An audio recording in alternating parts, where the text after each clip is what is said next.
Welcome back to Shannons Club TV, the program for all motoring fans to explore the rich history of cars in Australia. In each episode, we examine our feature car from two perspectives, on the road and in competition. We'll also take an up-close look at an owner's example and get some handy market tips from the Shannons auctions team. In today's episode, the Big Ozzie sedans, which were the last in a long line of iconic Holdens, the VE and VF Commodores. While many colleagues raved about the VE in July 2006, I had issues from the start. Why no split-fold rear seat? The fat, sharply raked A-pillars could obscure an entire approaching car, let alone a pedestrian. The Australian manufactured 3.6 litre V6 was disappointing, and I didn't think the VE was entirely elegant. It looked great in up-spec form, especially the new SSV and Calais V, but not in the cheaper versions. The VE seemed too big for the times. What was wrong with the 2004 Tirana TT36 show car with a generous cabin in relation to the exterior size? Holden's product planners may not have decided that their car should have been half a size smaller, but to their credit they had seen that the future of the Commodore lay more with premium versions. Mark, did the VE offer new possibilities for racing teams? Oh, well, a new car always offers an opportunity to try and fix any shortcomings with the previous model, particularly in terms of aerodynamics. And with the VE, with its all-new body shape, it certainly looked promising. However, when it came to meeting V8 Supercar's size dimensions, Holden was faced with pretty much trying to stuff a size 10 foot into a size 9 shoe, which I'll get to a bit later. There was a strong demand for the 270 kilowatt 6 litre V8, which was optional from Berliner upwards. The 195 kilowatt SV6 came standard with a French 5-speed automatic with the option of a Mexican Tremec 6-speed manual, while the Amiga and Berliner used an improved edition of the venerable 4-speed automatic. Confusingly, no fewer than 3 automatic transmissions were on offer. V8 powered VEs scored the same 6-speeder used by Cadillac and Corvette, while the 5-speeder was the default position for 6-cylinder cars above the Amiga. The long wheelbase Statesman Caprice and Caprice V were perhaps insufficiently differentiated. In mid-2008 came the VE Ute, followed by the stylish Sport Wagon. For MY 2010, there were revised V6s, most notably a smaller 3-litre Alloy-Tech engine which proved smoother and revier as well as more economical. The Series 2 upgrade brought the red line option with multi-spoke 19-inch wheels, race-style 4-piston Brembo brakes and FE3 sport suspension. The more stylish 2013 VF got a lovely new interior and great connectivity. But it was HSV that really distinguished the VE VF range.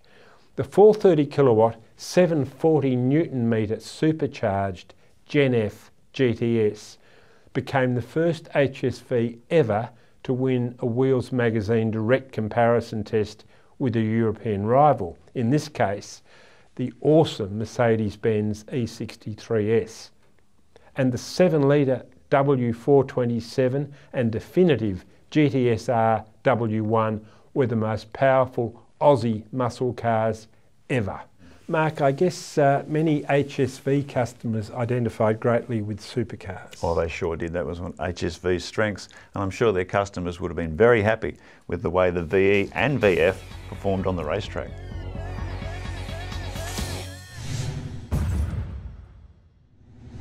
The VE and its VF successor were not only the last Aussie-built Commodores, they also share the unique distinction of winning more V8 supercar races than any other make or model. The VE and VF each won a staggering total of 103 races, and between them claimed 7 V8 supercar championships. However, making the VE into a successful V8 supercar was easier said than done. The showroom version's $1 billion development budget wasn't the only thing big about the new Commodore. It was substantially larger than its VZ predecessor, with a wheelbase and roof height that far exceeded the dimensions allowed for the class. So they chopped it. Yep, a good old cut and shut, slicing 93mm out of the floor, roof and rear door panels to make it fit, even though this subtly altered the car's silhouette. They also trimmed 83mm from the lower sill panel to meet the lower floor to roof height dimension, while reshaped front mudguards met the slightly narrower front body width requirement. John, this situation I guess validates your assessment that the VE really was a bit too big for its time. Well, I think it was, and it was fascinating that they showed that Tirana T36 car. Yeah, at the motor show.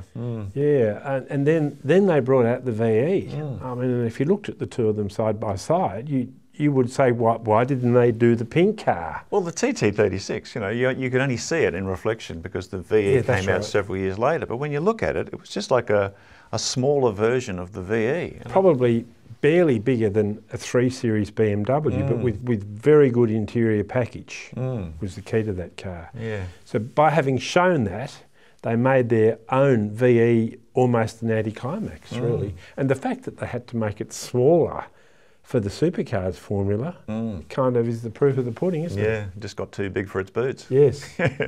It may have had a difficult birth, but the new Commodore racer proved a winner on debut, with Garth Tander and the HSV dealer team claiming a narrow 2007 championship victory over Ford's BF Falcon in a gripping battle not decided until the final round.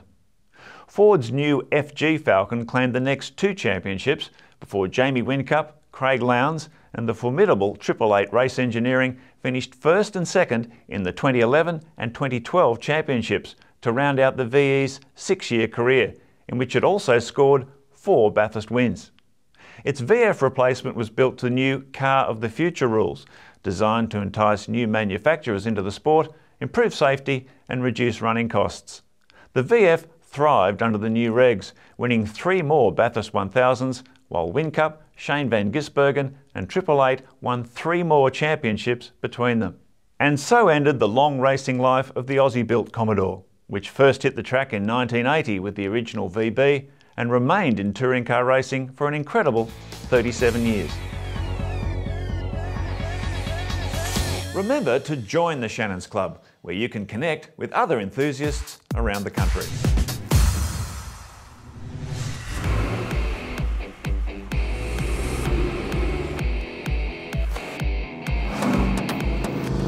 Hi, my name's Steve. This is my 2017 VF Motorsport Edition and my VH SS 1982 Brock Commodore. VH was the first Commodore to ever have the SS badge, and obviously now VF, being the last ever Commodore, is the end of the SS era. So it's nice to have the first and the last one in the collection. My Motorsport Edition, it's fully spec'd out.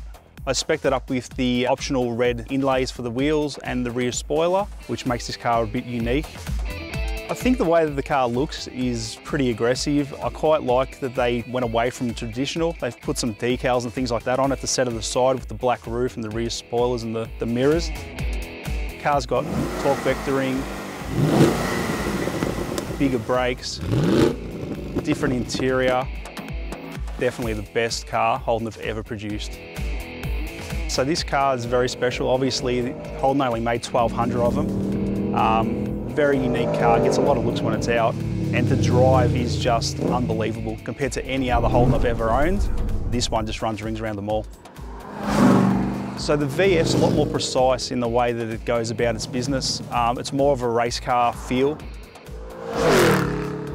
I've driven the SSV red lines and they really feel like a normal car, where these are a lot more special and track focused.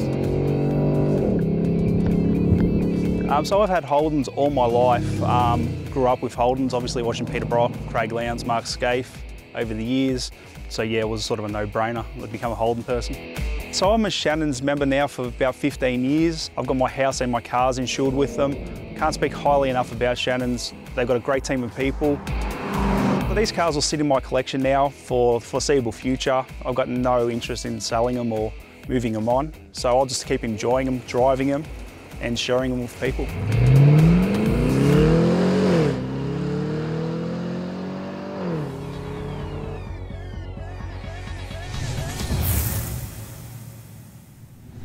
Well, Shannon's National Auctions Manager Chris Borrabon has dropped by to discuss the VE and VF Commodores. Welcome, mate. Hey, Mark, Welcome, Chris. I don't think anyone thought when the VE Commodore came out in July 2006 that it was going to be the last shape ever Commodore. Yes, that's right. Well, there's complete redesign, and from what we'd previously seen, and I think it had quite a big impact on the marketplace. Now, the fact that they were the last of the Commodores, locally made Commodores, the VE, VF, does that make them more collectible straight off? Just the fact that they're the last of the bunch? Or the VF in particular? Look, I think for some maybe, you got people that do like to go back to the old models, bookend. But look, for many potentially, absolutely, yeah. And I mean, there were some great models that came out in that range. The low production HSV models would have to be at the top of the pecking order. I mean, you had some beautiful models that were built, but in the Holden range, some of the SSs are very affordable, and especially with that V8 engine in it. Well, the SS Ute would be sort of a performance bargain. It was, that's right. Yeah.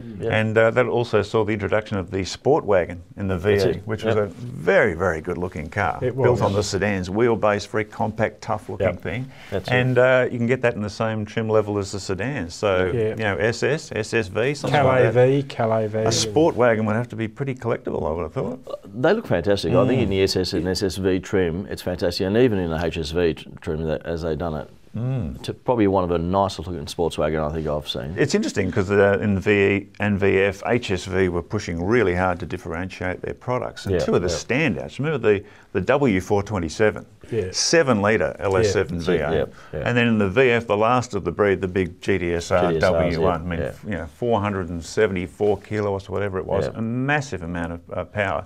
And that car, I think, was the most expensive production line car Holden, ever produced. So.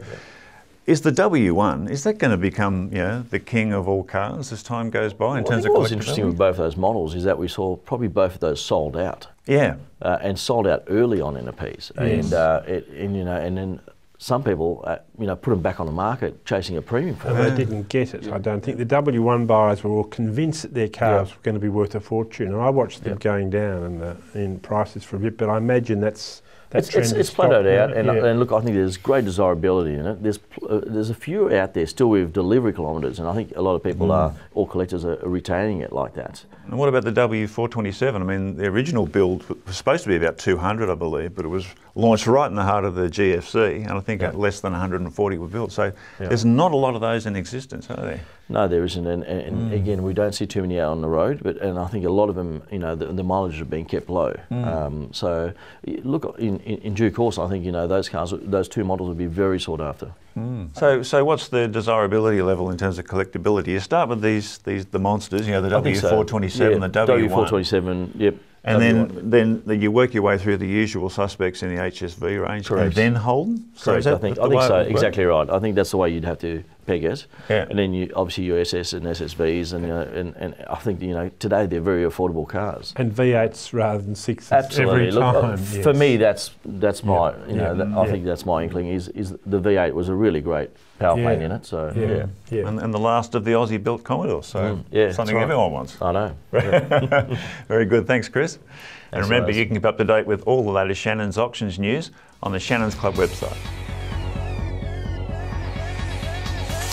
For your own race image of the VE and VF Commodore, visit AutoPic's comprehensive motorsport photo archive. John, reflecting on these cars, they were renowned as being big, and a lot of people said oversized at the time. But I guess when you look at it from Holden's perspective, they had other considerations in terms of determining the dimensions of that car, didn't they? Well, exports to the US for a start. The Americans wouldn't have wanted a car the size of the TT36. They would have said, we've got too small. So you can see two sides of the argument. It's also the case that the VE was the biggest selling Holden and the biggest selling Commodore ever. But to offset that, it did it over a period of 8 years, whereas the HQ, for example, was only 3 years and 2 or 3 months, a few months. So you can cut it either way.